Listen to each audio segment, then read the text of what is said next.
یہ 2000 BC کی بات ہے کہ جب طوفان نوح کی تباہی کے بعد اللہ تعالیٰ نے سرزمین عرب پر ایک ایسی قوم پیدا فرمائی جو دنیا میں سب سے زیادہ طاقتور، مضبوط اور توانا افراد پر مشتمل تھی۔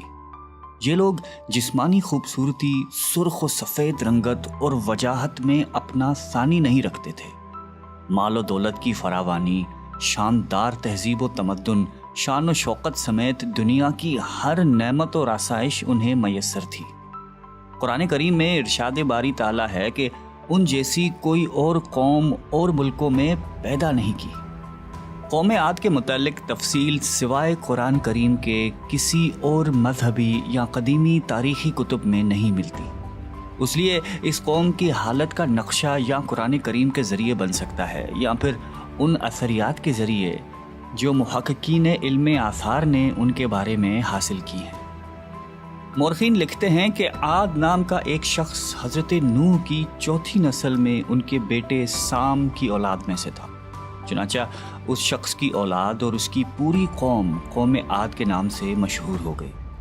وہ اعرابی تھے جو بہت لمبے اور مضبوط ستونوں پر قائم کردہ عالی شان محلات میں رہا کرتے تھے۔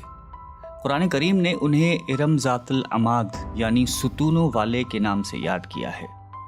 ارم ان کا بہت خوبصورت شہر تھا جس کے آثار 1984 میں خلائی شٹر چیلنجر کی مدد سے دریافت کیے گئے ہیں۔ یہ علاقہ آج کل عمان کا حصہ ہے۔ بحریہ عرب اور بحر احمر کے درمیان عمان، حضرموت، بحرین اور مغربی یمن تک ایک وسیع صحرا ہے جسے صحرائے الحقاف کہتے ہیں۔ یہ دنیا کے عظیم صحراؤں میں سے ایک ہے جس کا رقبہ ایک محتاط اندازے کے مطابق 65 لاکھ مربع میٹر ہے۔ اس صحرا میں سفید اور باریک ریت کے ہزاروں فٹ اونچے پہاڑ نما ٹیلے ہیں جہاں کوئی بھی چیز پھینکی جائے تو منٹوں میں غائب ہو جاتی ہے۔ کسی زمانے میں یہ دنیا کا سرسبز و شاداب علاقہ تھا اور وہاں یہ قوم عاد آباد تھی۔ آج یہ بھیانک صحرا اللہ تعالیٰ کی کھلی نشانیوں میں سے ایک اور اہل زمین کے لیے جائے عبرت ہے۔ قرآن کریم میں ارشاد باری تعالیٰ ہے کہ وہ ارم جو ستونوں والے تھے جن کی مانند کوئی قوم ملکوں میں پیدا نہیں کی گئی۔ بعض مفسرین نے لکھا ہے کہ ارم عاد کے دادا کا نام تھا جیسا کہ ان کے شجرہ نسب میں بیان کیا گیا تھا۔ ڈاکٹر اسرار احمد تحریر فرماتے ہیں کہ عام مورخین کا خیال ہے کہ ارم قوم عاد کے شاہی خاندان کا لقب تھا۔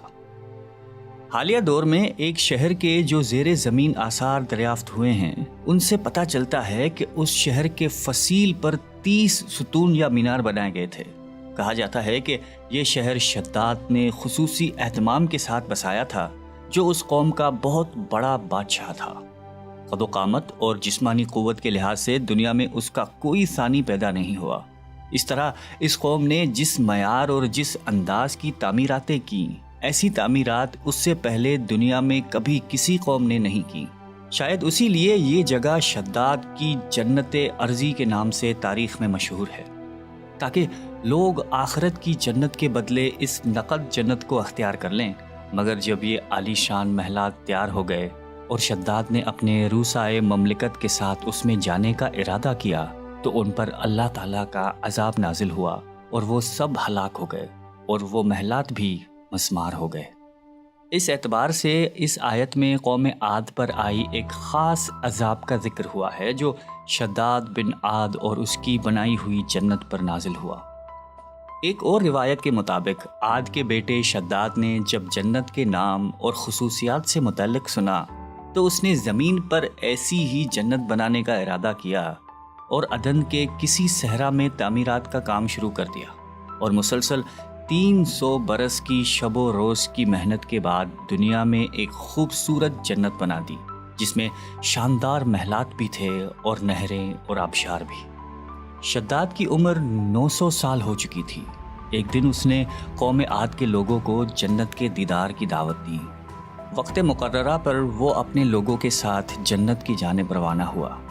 ابھی شہر ارم کے عالی شان دروازے کے قریب ہی پہنچا تھا کہ رب ذوالجلال کے عذاب نے آ گھیرا۔ یوں شداد اپنی جنت کے ساتھ زمین میں ہی زندہ دفن ہو گیا۔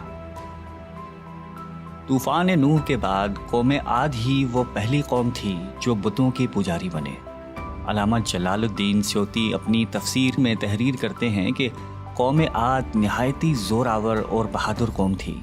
وہ سب بت پرست تھے۔ مختلف کتب میں ان کے بتوں کے مختلف نام بیان کیے گئے ہیں۔ کچھ نے بتوں کے نام صدا، سمود اور ہرا بتائے ہیں۔ مورخین کی رائے کے مطابق ان کے معبود بھی قوم نوح کی طرح پتھر کے 5 بت یعنی ود، سوا، یغوث، یعوق اور نصر ہی تھے۔ کفر و شرک کے سمندر میں غرق قوم عاد کی بد اعمالیاں جب اپنی انتہا کو پہنچ گئیں تو اللہ تعالیٰ نے انہی کے قوم کے ایک نیک اور صالح بندے کو ان پر پیغمبر بنا کر مبعوث فرمایا۔ حضرت ہود قوم عاد کی سب سے معزز شاخ خلود کے ایک خوبصورت اور وجیح شخص تھے۔ حضرت ہود علیہ السلام نے ان سے کہا کہ بھائیو، ایک اللہ ہی کی عبادت کرو، اس کے سوا کوئی تمہارا معبود نہیں۔ قوم عاد کے سرداروں نے جواب دیا کہ تم ہمیں احمق نظر آتے ہو اور ہماری نظر میں تم جھوٹے ہو۔ حضرت ہود نے کہا کہ میں رب العالمین کا پیغمبر ہوں اور اللہ کا پیغام تم تک پہنچاتا ہوں۔ کہنے لگے تم ہمارے پاس اس لیے آئے ہو کہ ہم اپنے ان معبودوں کو چھوڑ دیں جنہیں ہمارے باپ دادا پوجتے تھے اور صرف ایک اللہ کی عبادت کریں؟ اگر تم سچے ہو تو جس عذاب سے ہمیں ڈراتے ہو وہ لے آؤ۔ حضرت ہود مسلسل 50 برس یا اس سے بھی زیادہ واعظ و نصیحت کرتے رہے۔ کبھی انہیں اللہ کی عطا کردہ نعمتیں یاد دلاتے تو کبھی عذاب الہی سے ڈراتے، کبھی طوفان نوح کی ہولناکیوں کا ذکر فرماتے، لیکن وہ غرور و تکبر میں اندھے اور بہرے بنے رہے۔ انہیں اپنی طاقت پر بڑا گھمنڈ تھا۔ ارشاد باری تعالیٰ ہے کہ قوم عاد ناحق ملک میں غرور کرنے لگی اور کہنے لگی کہ ہم سے بڑھ کر قوت میں کون ہے۔ قوم عاد کے 13 خاندان تھے۔ عمان سے لے کر یمن تک ایک طویل علاقے میں ان کی بستیاں تھیں۔ سرسبز و شاداب کھیت و کھلیان، پھلوں پھولوں سے لدے ہوئے باغات، میٹھے پانی کی بل کھاتی نہریں، خوبصورت آبشاریں اور تندرست و توانا قوی، مضبوط اور قداور جسامتیں، انہی سب نعمتوں نے انہیں شدید گھمنڈ میں مبتلا کر رکھا تھا۔ حضرت ہود علیہ السلام نے اپنی قوم کو راہ راست پر لانے کے لیے بڑی جدوجہد کی، لیکن قوم عاد آپ کو جادوگر اور سحر زدہ شخص خیال کرتے تھے کہ جنہیں ان کے پتھر کے باطل خداؤں نے دیوانہ بنا دیا تھا۔ بالآخر وہ لمحہ بھی آ گیا کہ جب حضرت ہود علیہ السلام نے بارگاہ الہی میں دعا فرمائی کہ اے میرے پروردگار، انہوں نے مجھے جھوٹا کہا ہے، اب تو میری مدد کر۔ فرمایا اے نبی، یہ تھوڑے ہی عرصے میں اپنے کیے پر پچھتانے لگیں گے۔ اللہ تعالیٰ نے اپنے نبی کی دعا قبول فرمائی اور قوم عاد پر عذاب کی ابتدا ہوئی۔ بادلوں کے فرشتے کو حکم ملا کہ اب بارش نہ برسائی جائے۔ چشموں کے فرشتوں کو حکم ملا کہ ان کے چشموں اور آبشاروں کو خشک کر دو۔ دیکھتے ہی دیکھتے شادابی ویرانی میں بدل گئی، مویشی مرنے لگے، پھل اناج ناپید ہو گیا۔ پوری قوم خشک سالی کا شکار ہو کر بدحال و پریشان ہو گئی۔ یہ سلسلہ مسلسل 3 سال چلتا رہا۔ نبی سے قوم کی یہ پریشانی دیکھی نہ جاتی تھی۔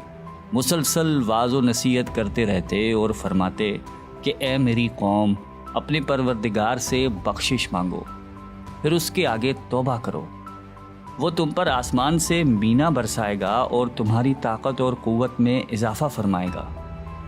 کہنے لگے ہود، تم ہمارے پاس کوئی دلیل ظاہر نہیں لائے، ہم صرف تمہارے کہنے سے نہ تو اپنے معبودوں کو چھوڑنے والے ہیں اور نہ تم پر ایمان لانے والے ہیں۔ ہم تو یہ سمجھتے ہیں کہ ہمارے کسی معبود نے تمہیں آسیب زدہ کر کے دیوانہ کر دیا ہے۔ اس زمانے میں یہ دستور تھا کہ قوموں کو جب کوئی مشکل آ گھیرتی تو وہ بیت اللہ شریف جا کر اللہ کے آگے آوازاری کرتے اور ان کی مشکل رفع ہو جاتی۔ یعنی کافر قومیں بھی اس حقیقت کو تسلیم کرتی تھیں کہ اس ارض و سما کے مالک ایک لافانی قوت موجود ہے۔ چنانچہ قوم عاد کے 70 سرکردہ افراد مکہ مکرمہ پہنچے، جہاں معاویہ بن بکر کی حکومت تھی۔ معاویہ کی ماں کا تعلق قوم عاد سے تھا۔ معاویہ نے ان کی خوب آؤبھگت کی۔ وہ لوگ 1 ماہ تک وہاں رہے اور بارش کے لیے دعائیں مانگتے رہے۔ دعا کروانے والے سردار کا نام قیل بن عنبر تھا۔ اللہ تعالیٰ نے ان پر 3 رنگوں کے بادل بھیج دیے، سفید، سرخ اور سیاہ۔ پھر آسمان سے ندا آئی کہ ان میں سے ایک کو منتخب کر لو۔ قیل نے سیاہ بادل کو پسند کر لیا کیونکہ وہ خوب بارش برسانے والا تھا۔ پھر ندا آئی کہ تو نے ہلاکت اور تباہی کو پسند کر لیا ہے۔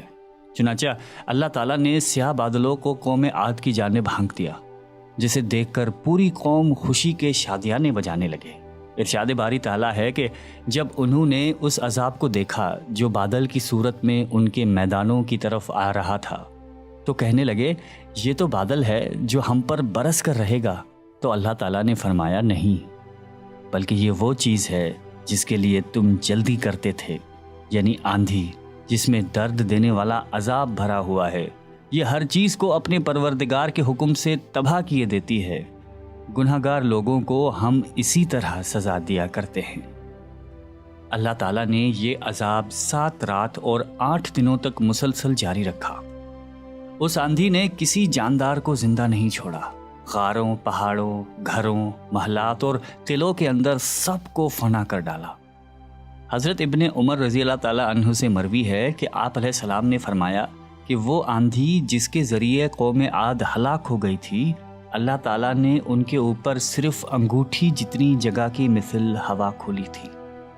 اللہ تعالیٰ نے اس خوفناک آندھی سے حضرت ہود علیہ السلام اور ان کے ساتھیوں کو محفوظ رکھا۔ ایک مرتبہ حضرت عائشہ صدیقہ رضی اللہ تعالیٰ عنہا نے آپ علیہ السلام سے دریافت کیا کہ یا رسول اللہ، لوگ تو بادل دیکھ کر خوش ہوتے ہیں کہ اب بارش ہوگی، لیکن آپ کے چہرے مبارک پر تشویش کے آثار نظر آتے ہیں۔ آپ علیہ السلام نے فرمایا کہ عائشہ، اس بات کی کیا ضمانت ہے کہ اس بادل میں عذاب نہیں ہوگا، جبکہ قوم عاد ہوا کے عذاب سے ہلاک کر دی گئی تھی۔